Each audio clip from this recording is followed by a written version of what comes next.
Hello, everybody. Welcome to Talk About House. I'm Todd. I'm Juana. Okay, we are going to talk about the economic impacts of the LA fires, but a lot of granular stuff.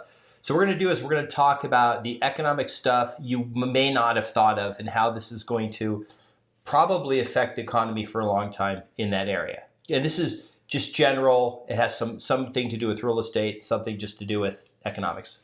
Right. So look, probably the biggest economic sector in the U.S. is related to housing, right? Related to real estate. Yeah. So anything that happens in real estate has an outsized impact on the economy. So this is why we're tying this into the channel, which is about real estate. Please remember to subscribe, hit the notification bell, like the video, share the video, and leave us your real estate related comments. And now here we go. Okay, if you think about the largest company in the world, like who does the most revenue, it's companies that do billions of dollars of revenue, right? But in the US, in a single year, on average, $2 trillion of real estate, residential only, sells in a year. It is the largest amount of economic transfer happening in a year in the US. Okay, so what we're going to do is we're going to break down all the different subjects and then we'll go through them one at a time, talk about all of them, stuff you may not have thought about, but they're going to be economic impacts and other impacts that affect people differently. We'll start with these. I'll put them up on the screen. Okay, one, economic impacts. Okay, some of these, loss of local business revenue. So landscapers, house cleaners, property managers, people that were doing some work on those homes maybe even if someone was doing a remodel, right, and they had done half of the remodel and the house is gone, right? Right. So let's talk about like landscapers. What if you specialized in that area and you had 80% of your business was in that area? Right. So landscapers and pool people are really a great example. And the reason for that is because they tend to work an area because it's not economically feasible for them to run all over the place, right?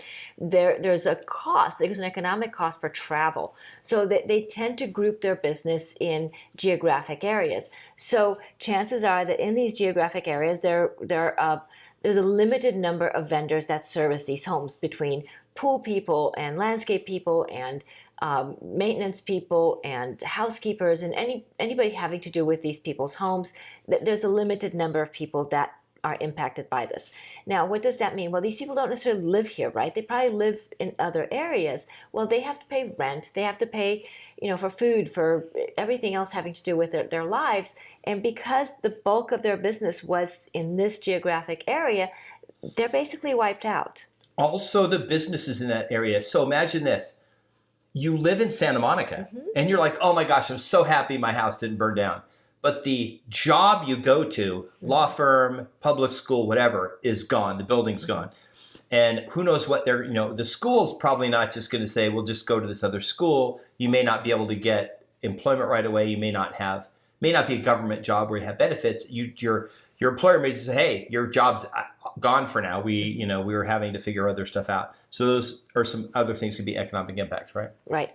So, and then there are all the businesses in the area, right, that supported this. So we're talking about the restaurants and the shops and the anything from grocery stores, right? The grocery store, the bike shop, the surf shop, the clothing store, the dry cleaner. All these other businesses that supported these neighborhoods, they are now negatively impacted. Even if their structure survived, their clientele is gone because there are no homes. People don't live there anymore. And this is not a fast recovery for them because it's not like they're going to have new clients overnight. Those neighborhoods that depended on those service providers, they're gone. And so what happens to those service providers? They still have to pay rent. They still have bills to pay and so on. So, anything from the Taco Bell to the dry cleaner, to the pet groomer, all these small businesses are negatively impacted and a lot of them will be wiped out. And then, of course, that's a domino effect for all the people that they also employed on the margins. But think about it this way. Most of those businesses that Juana mentioned, they don't make a huge profit. No. And any revenue they lose goes to the bottom line immediately. Right. So this is going to super negatively affect them. Let's talk about environmental repercussions. Soil and vegetation loss leading to erosion and mudslides. Juana, there's never been a mudslide in the state of California in history. True or false? False. And if you look at the topography, right? If you look at the topography of these fires, you do have hills, you do have all these areas that are prone to mudslides to begin with, and we are about to enter the rainy season. So now what's happened is all the vegetation is gone, the homes are gone, everything that stabilized that soil is gone. And when the rains come, you're going to have mudslides. So now you're going to have this secondary environmental disaster, because when the mudslides come, and they will come, what's going to happen is none of this debris has been cleared. So now you're going to have all this debris getting moved and maybe getting washed into either the ocean or into water supply, into all kinds of things. So that's just going to compound the existing disaster that has already taken place. And wildlife. Yes. Is displaced too. Right. So wildlife, what hasn't died has been displaced. And again, as this continues, the wildlife will continue to be negatively impacted and more wildlife will perish. Okay. Imagine this. There was a thing on social media. It's the guy next door. I think he's next door to the actor James Woods. Okay. And his house survived because he went out there with a hose and he was like literally hosing around the house to keep it wet so his house didn't burn down. So all of a sudden, let's say you're one of those people who drive back to your neighborhood and go, oh my God, I can't believe it. My house survived. Everything is destroyed, but my house survived. Toxic residues from burned materials, plastics, metals, etc. They're in the air.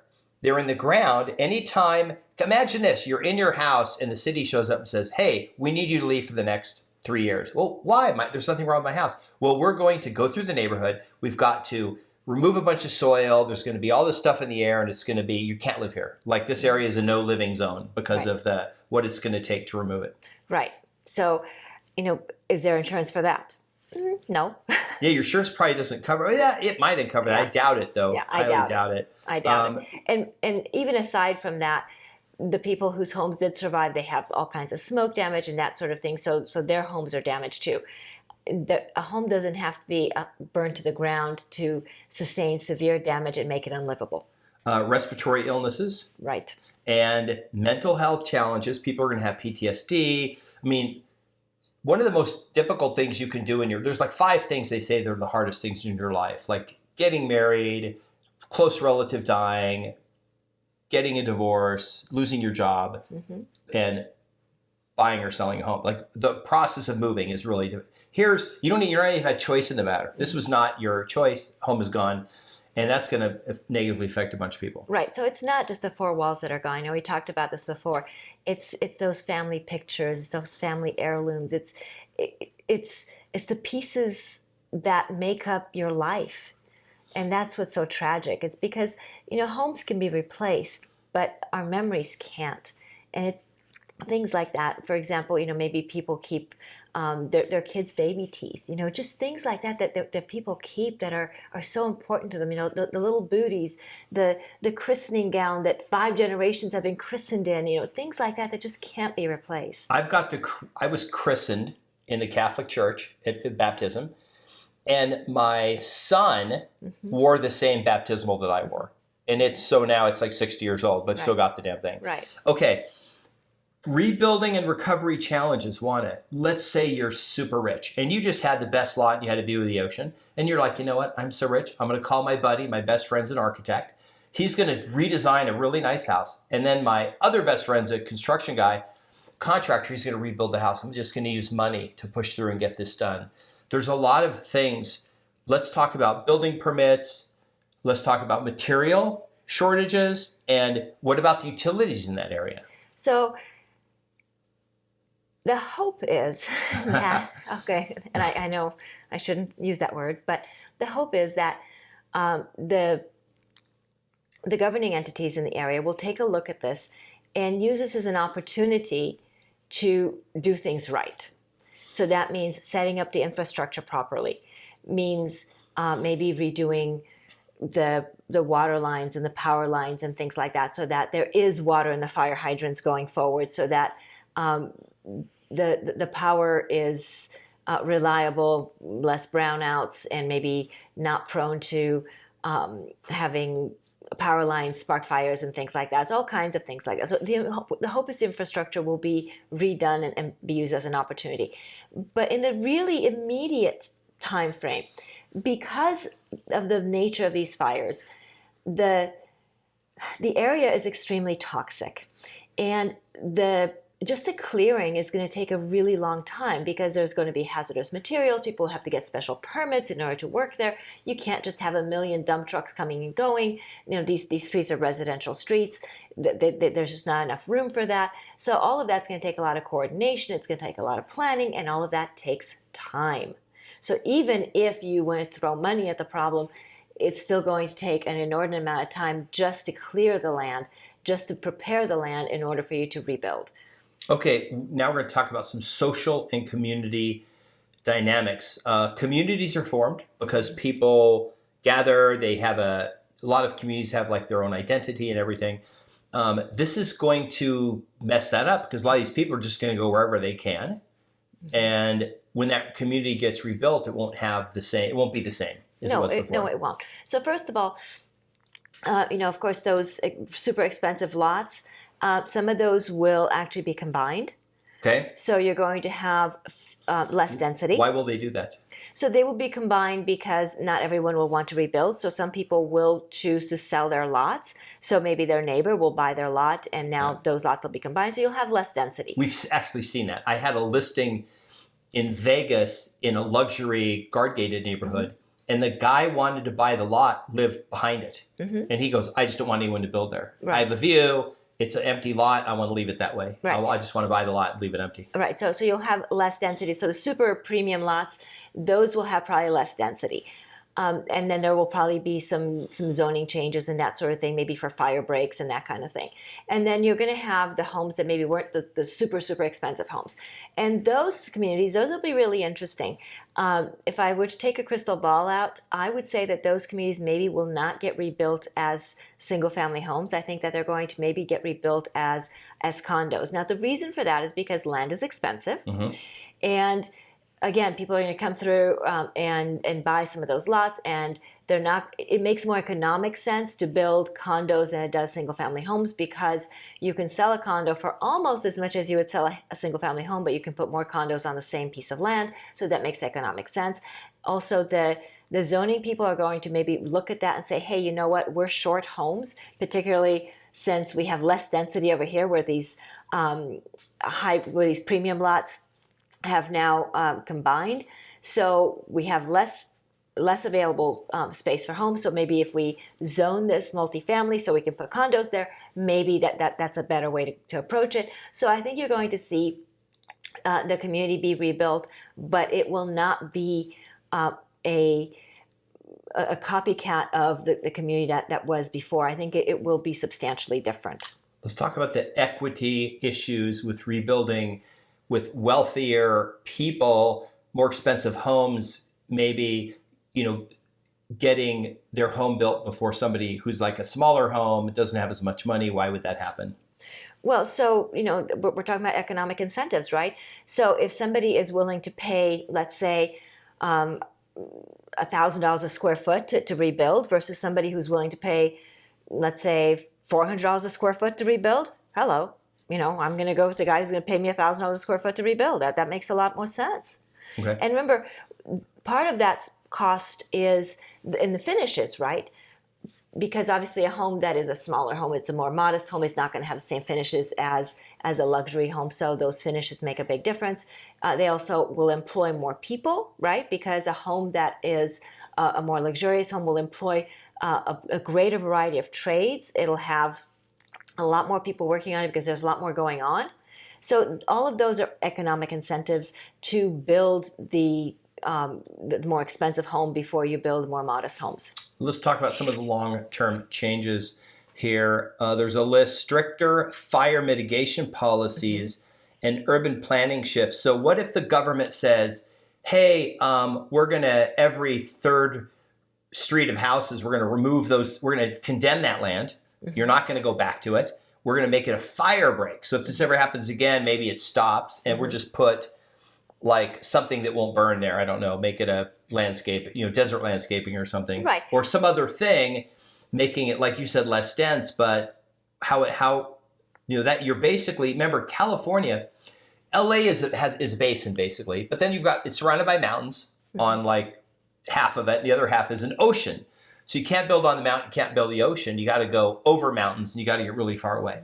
So how does that affect economically when they start making those decisions? Right. So that'll be, I suspect that some of that will take place. They will do fire breaks because that's probably the reason why the fire spread, right? Because of the density of the homes.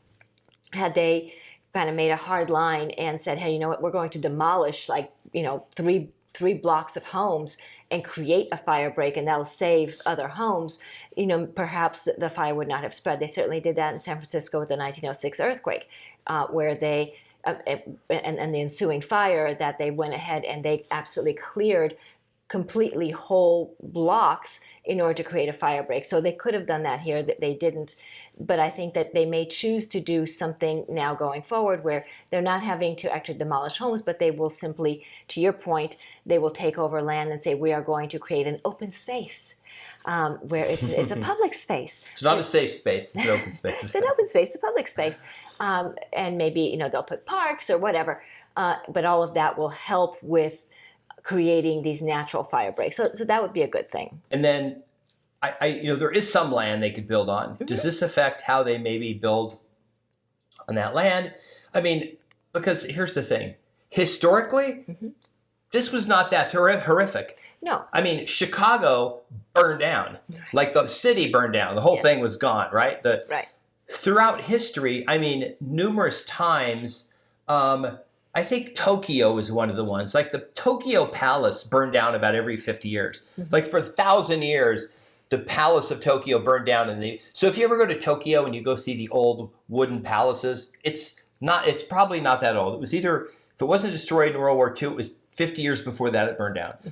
So talk about that a little bit, because we've gotten to this point where we almost have this zero tolerance for anything, not like the reservoirs were empty. Oh, we didn't have the right equipment in the right places, and the blame game and stuff is going on. But I mean, realistically, we are way, way, way better than we were, 50 years ago, 100 years ago, 1,000 years ago. Right. So to your point, I saw a photograph of a home, and it was surrounded by homes that were destroyed. Now, this home, what made it special was the materials that were used. So it speaks to what you're talking about. The materials that were used to build this home were more fire resistant, and also the landscaping, right? So what they did is they used concrete walls for the fencing, so that there was no fencing to burn down because it was concrete. The yard was all made out of rock and materials that weren't going to burn, so that created a fire break. And then the home itself was built out of material that was more fire resistant. So the home really, besides having a substantial smoke damage, really was undamaged. I looked at, and I saw the fence, and the fence was absolutely black. And I suspect that it wasn't black to begin with, but it was black from the fire, but it didn't burn, and neither did the home. So it's things like that I think California is going to look at and say, hey, look, if you want to build in this area, this is the fire code that you're going to have to build to in order to lessen the chance of your home burning down. And it's not just about your home burning down, but about the fire spreading everywhere else. There was a famous, I'm sorry about that. I was looking for, so there's this famous house, the McNally house. Okay. And this was a house that the oldest picture of it from well over 100 years ago, there's nothing around it. Mm-hmm. It's like this house kind of sitting on a hill with nothing right around it. And of course, now it's in a neighborhood. Mm-hmm. And it was super old, and it's super gone. Right. It's super destroyed. It was a beautiful home, too. It was a beautiful home. Yes. I'll throw a picture of it up here so you can just take a look at it. If I can find an after photo, I somewhere saw a before and after photo. If I can find it, I'll show them both to you. But stuff like this, I mean, it's super sad, but, most of the world has not, their attitude is, oh, well, it burned down, let's build another one. Right. Right. Well, like we said before, there are some things that are not replaceable. Yeah. Something else that you kind of touched at the beginning, you were talking about real estate and people who work in real estate. Every real estate transaction is touched by nearly 100 people. So nearly 100 people contribute in some way to a real estate transaction. That means that the purchase or sale of a home, and they get paid. So now all these structures, so between the two fires, about 12,000 structures have burned. Out of those 12,000 structures, how many of them would have been engaged in a real estate transaction over the next 10 years, which is probably how long it's going to take to rebuild the area? Certainly a good number of them. So who's affected by this? Well, so title companies, right? Escrow, title, real estate agents, mortgage people, home inspectors, appraisers, all kinds of people that are involved in a real estate transaction. So there are just all these pieces that have a negative economic impact from this fire, besides the immediate people that you think of. So we can talk about, these tertiary industries and people involved, and then the domino effect of that, those people who, lose their business, lose their jobs, and then the people that they were supporting and so on. But even people like, doctors and dentists and that sort of thing that were in the area whose buildings are gone, it's going to take them a while to relocate as well. What happens to their employees and the people that they also support and the businesses that they frequent as well? So this is far greater than the 12,000 homes and businesses that were burnt out. This is impacting a lot more people, and that's why everybody's looking at this and saying, hey, this is really disastrous because it goes beyond those 12,000 structures. Yeah, and especially like a good example would be like Juana was mentioning real estate. If you're an agent and you built your business on knowing this one community, right, and all of your marketing efforts and everything and all of your business came from that community, you are effectively out of business. Mm-hmm. It's not like you can just go, oh, I'm going to leave Eaton and go to some other community and try to do real estate, because other agents have pretty much taken up all that business. They're well known in the community, and you're, I take 20 listings a year in this area because everyone knows who I am, and I do all the, and mm-hmm. you don't have any customers. Your customers all left. Mm-hmm. So anyway, maybe what we'll do is we'll do a video on the historic homes. Ooh, I like that. We'll get pictures of all the historic homes that were destroyed. I did find an article with a list of very famous homes that go back over 100 years that were architecturally renowned or whatever that are gone. We'll do some before after. That might be a fun video to do. Okay. Because hopefully they'll rebuild those things like what they did in Germany. Most of the stuff you see in Germany, when you go to Germany, you see these beautiful churches and things. They're replicas. They're rebuilt versions because they were destroyed during the war. Right. Yeah. So anyway. Well, I hope you enjoyed the video. Please leave us your comments. We appreciate your real estate related comments. Please like the video, subscribe, hit the notification bell, share the video, and we will see you on the next video. Bye. Bye.